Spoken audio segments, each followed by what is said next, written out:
Welcome to the world of Rex. I'm Marvel Rex here. We're going to be diving into the weekly energies for the week of April 29th to May 5th of 2024. Here we are. We are almost in May. I cannot wait because that concludes the big fanfare of eclipse season as we enter into a very sturdy Taurus season we love. Okay, so before we dive in, you can always book a session with me. The link is in the show notes. You can always subscribe and rate and share the podcast. That helps me so much as a content creator. And if you are feeling extra spicy and sugary today, you can Venmo me a cup of coffee at Marvel-Rex. That's Marval-Rex.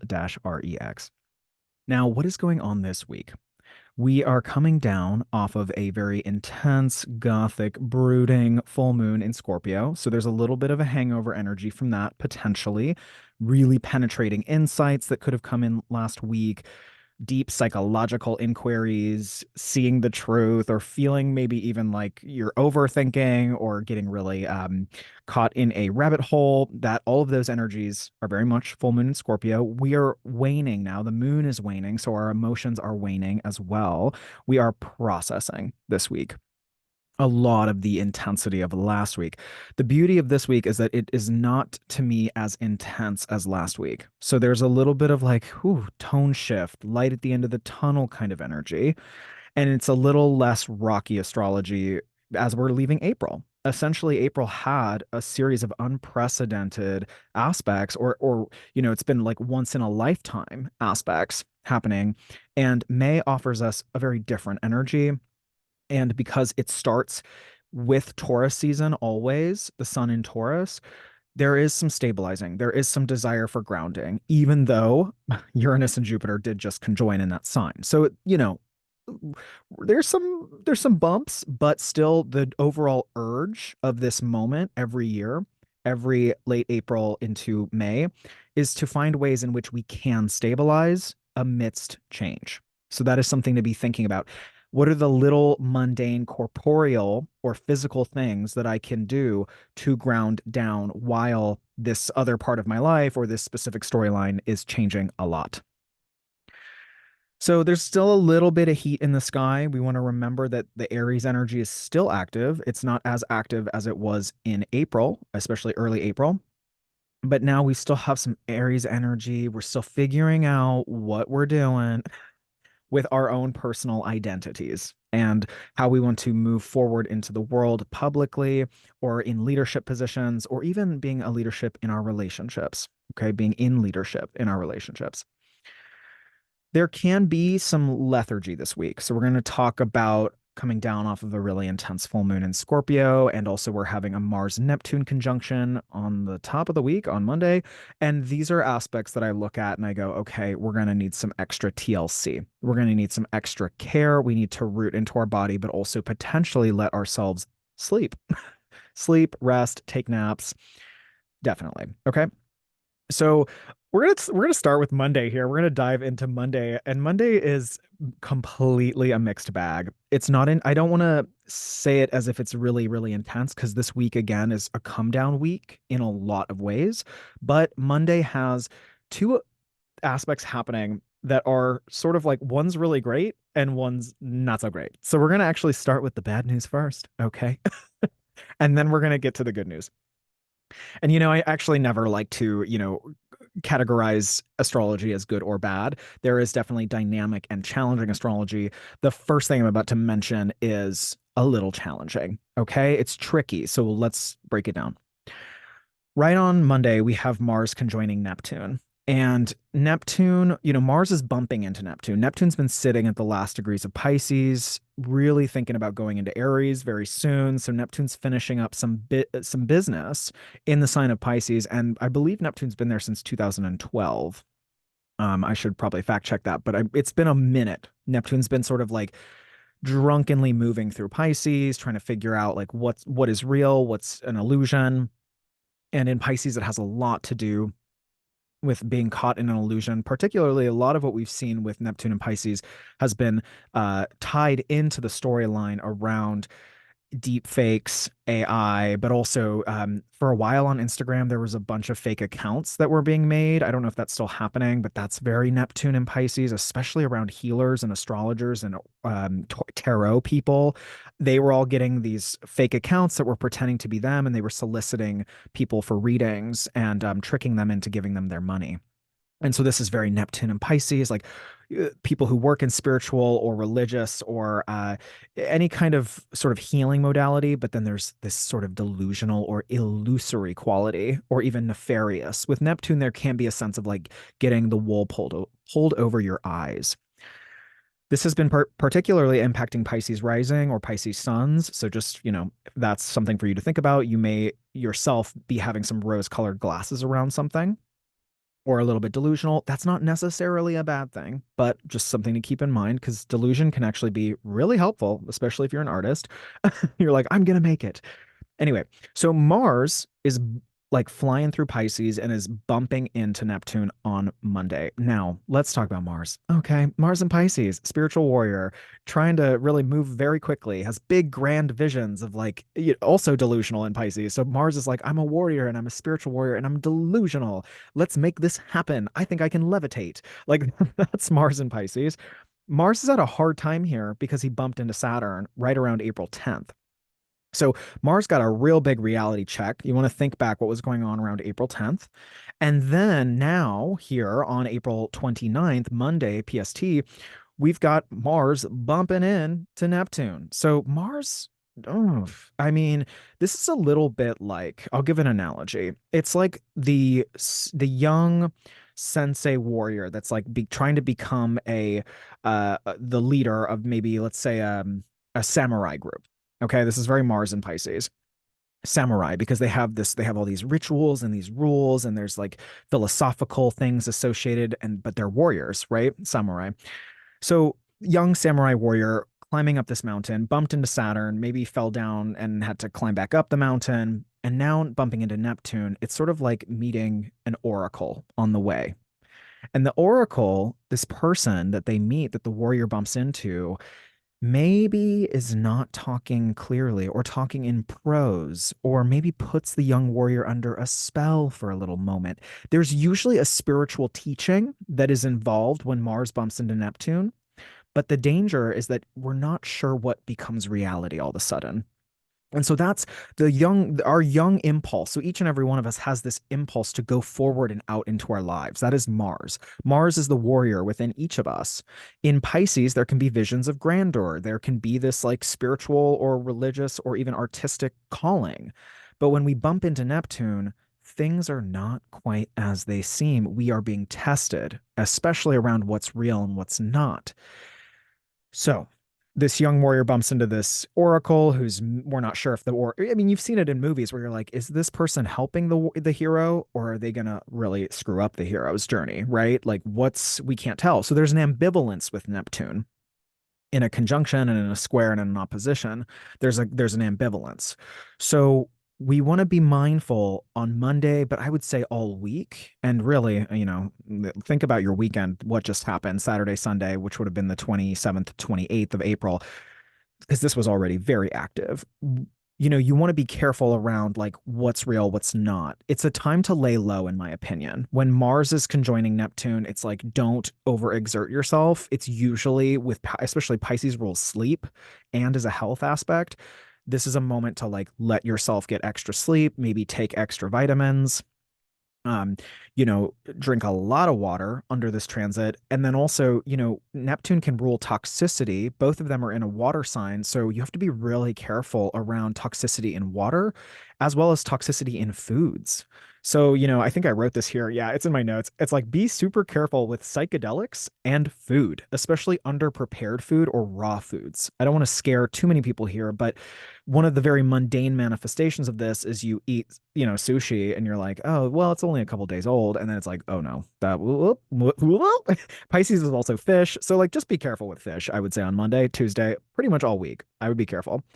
Um, so very mundane, but that's a reality that can happen with Mars conjoining Neptune. Some of the feelings that can come up. It's not a bad transit per se, but here are some of the feelings. I'm going to give you positive and negative. you can feel very romantic and very driven for like an artistic venture. And maybe even the oracle's like giving you wisdom. So you're like, oh, wow, I don't understand exactly what the oracle's saying, but I'm feeling wiser just by listening to them. It could be a little disorienting, like, who am I now? There's a sensual quality to this. So like tantric lovemaking falls under Mars Neptune. Erotic massage falls under Mars Neptune. But then the shadow side is paranoia and delusional thinking, especially like I think with social media and with YouTube, like getting caught into these wormholes and being like, oh, this is the reality now. This is the truth. It's like there's no truth on Monday with Mars conjoining Neptune. I would really actually give this 3 days on either side. Like, let's just chill out. Let's sleep. Like if you start to feel paranoid or you're overly processing something, just remember, oh yeah, Mars Neptune. This is not the time to figure things out. This is actually a time to like maybe take magnesium and fall asleep. You know what I mean? Like or whatever, melatonin, go to bed. I would say actually that like dreams can be really powerful at this time. They can also be a little violent because Mars is there. But paying attention to your dreams, there can be some spiritual downloads that come through with this. Okay. How you're going to handle this strange, weird energy really depends on how Neptune is aspected in your chart. So you want to really, either get a reading with me or, if you know how to look at your chart in that way, you can look at clues in terms of like, okay, where's Neptune in my chart? Is it being aspected? Like how sensitive? Like if you have Neptune in the first house, this is a sensitive one for you. You're just going to feel Neptunian transits a lot. Uh, also looking at the Pisces part of your chart, particularly sun, moon, and rising, I would say, especially if you have Pisces moon and it's anywhere in the last 10 degrees of Pisces, like watch out. Okay. Your emotions can be all over the place. So yeah, pay attention. Um, you can also get really, really sensitive. The veil gets very thin during this transit, so you can be really sensitive or easily scared. So taking in media is dangerous. I'm always like, be careful when you're taking in any kind of like movie, television, whatever, because the veil is very thin. You can really imbibe some of the vibrations in a way that may not be useful for you right now, especially on a Monday.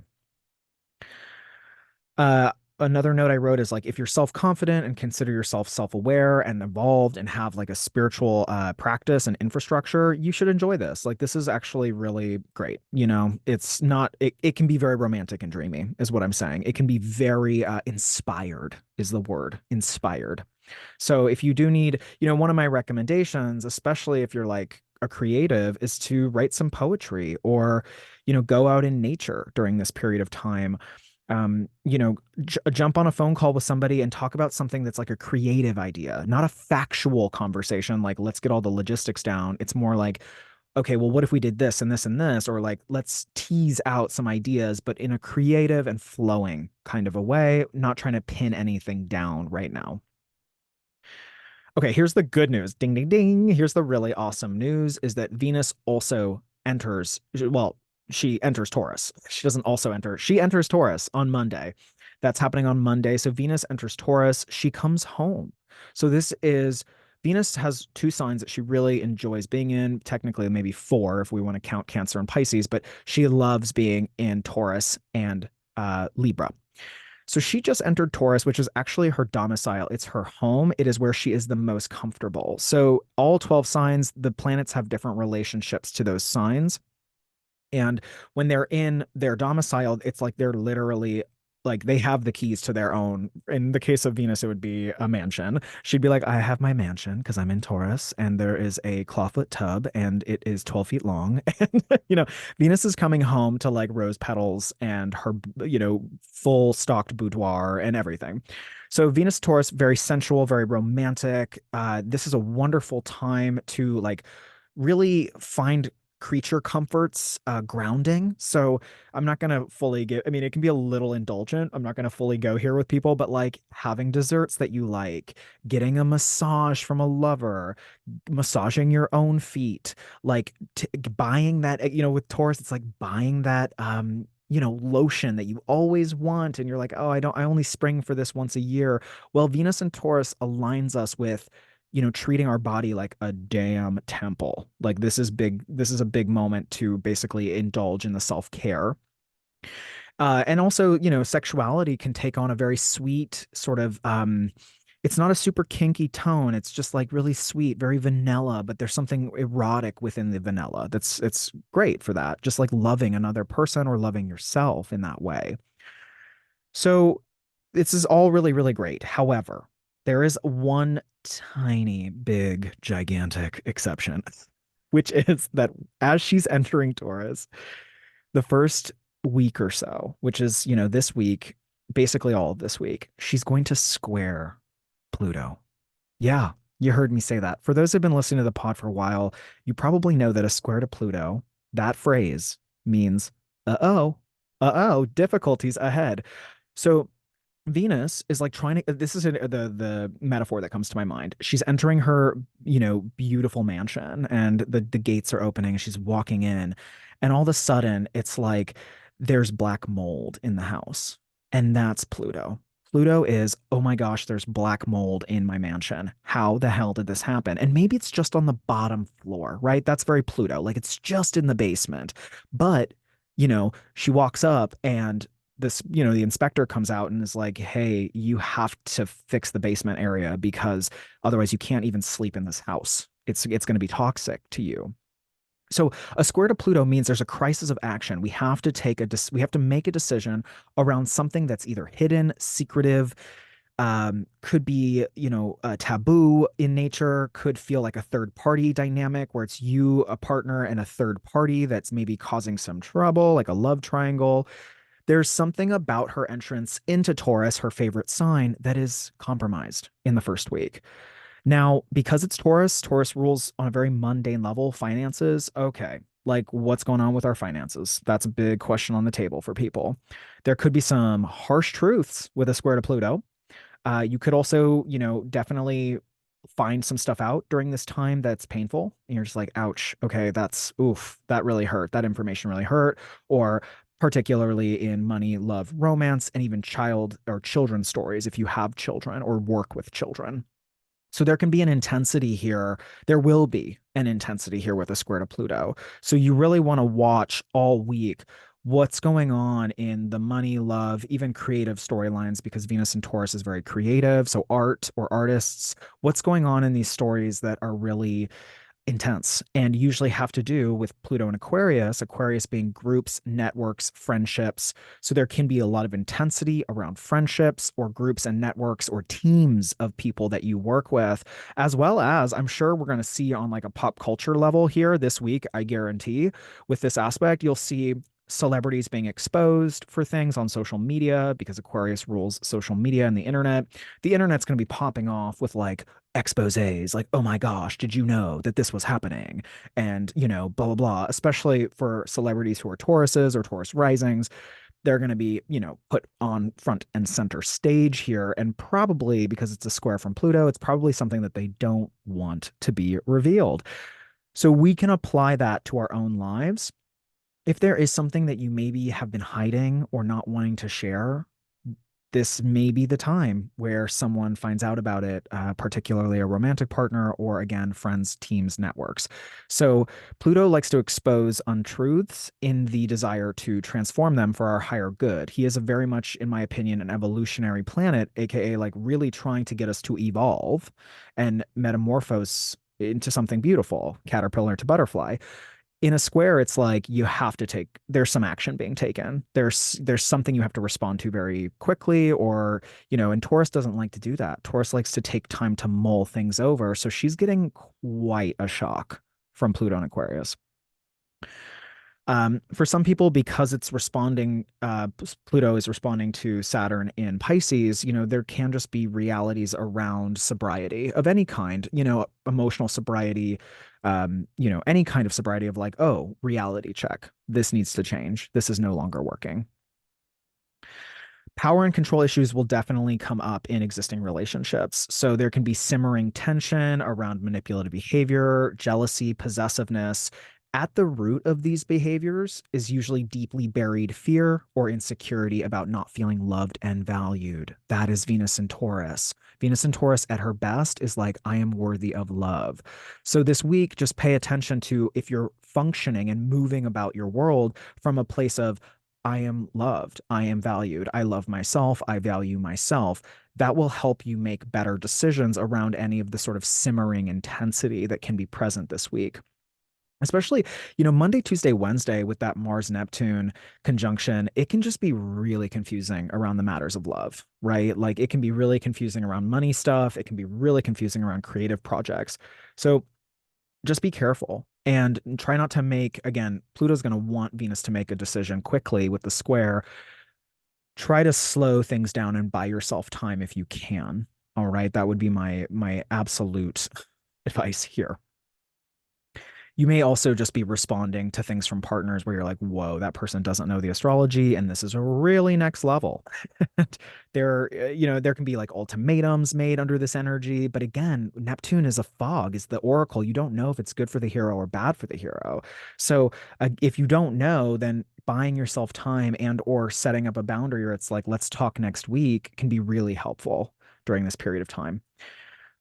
However, whatever unhealthy relationship dynamics come up during this time, especially with the South Node being in Libra, asking us to release codependent dynamics that no longer serve our well-being, it is good to just look at what's coming up and thank Pluto for showing it, for exposing it, being like, okay, yeah, there was black mold in the basement, metaphorically, right? Like that we were not dealing with that. And for our relationship to be stronger, or for the project to be stronger, or for the hobby that we do together to be stronger, or the friendship itself to be more, grounded and foundational, we need to actually look at this and fix it and clean out the black mold, the proverbial black mold. Okay. All right.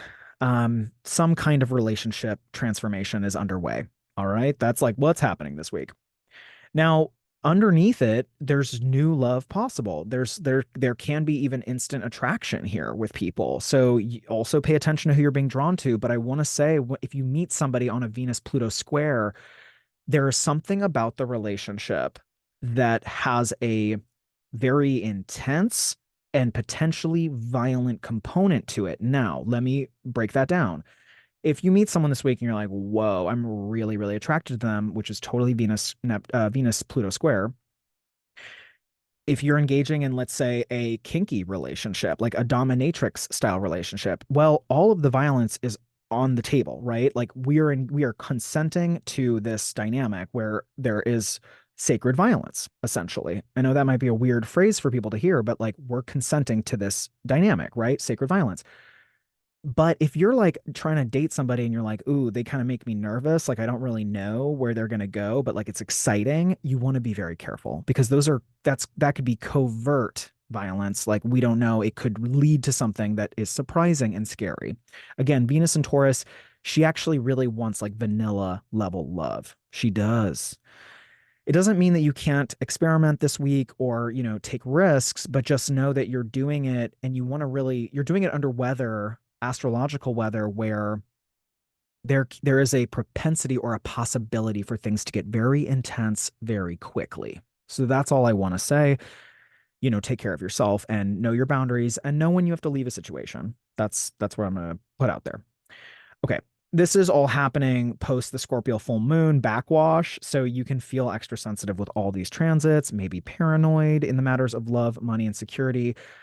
Like I said at the very, very top, May, as the farther we get into May, the more things chill out post eclipse season. So, like, let's just get to mid-May, right? It doesn't mean that there's no interesting astrology in May. There will be, but we're leaving some of these harder transits right now, but it's off of a Scorpio full moon at the end of April. It's intense. There's intensity here as we're finishing this lunar cycle. I love the new moon that's coming up in next week. So we'll talk about the new moon next week in Taurus. That's going to be a beautiful reset, but we're still kind of in like a very gothic, intense, moody phase. My question for everyone with Venus squaring Pluto is, how are you being asked to expand in the areas of love, resources, and overall sustainable life practices by like engaging in some psychic surgery? So that's the Pluto part, is like, okay, wow, we have to have that sort of intense or painful experience to expand in those areas. And then on another note, a somatic note, what is your relationship to your body? And how does that need to transform at this time too? Right? Do you need to roll your muscles out on a foam roller more often? Do you need to I mean, I do all sorts of things to do myofascial release, and this is a great, actually a beautiful moment. One of the most, like, to me, spiritually aligned uh, ways to one of the most spiritually aligned practices with this signature is myofascial release, which I can show clients how to do. I talk to clients about that. But, finding specific body parts in relationship to the astrology, because each sign rules different body parts, and rolling those body parts out to release stuck emotions. There's actually emotions that can get stuck inside muscle tension, and rolling those out and massaging those even by yourself can help release deep emotions that allow you to actually get more intimate with your body. Like, that is a beautiful way. It's a beautiful way to navigate Pluto square Venus, Venus being in Taurus, being in the body and loving the body, and Pluto being like, let's experience some pain because it is painful to roll your muscles out. Let's experience some pain to release stagnant emotions that allow us to feel more connected to the collective, Aquarius. So that's really like high vibration right there. Again, if you want to go deeper in terms of your chart and where myofascial release will be very, very helpful, I do that kind of work with clients. So the link is in the show notes. And then on Tuesday, because Mars really can't get too much of the attention taken away from him, he's like, pay attention to me.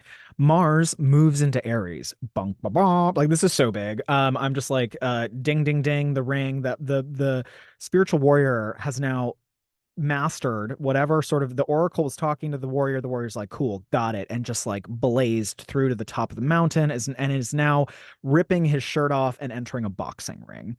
Mars in Aries is a quintessential fighter, warrior, boxer, like Rocky Balboa, Muhammad Ali.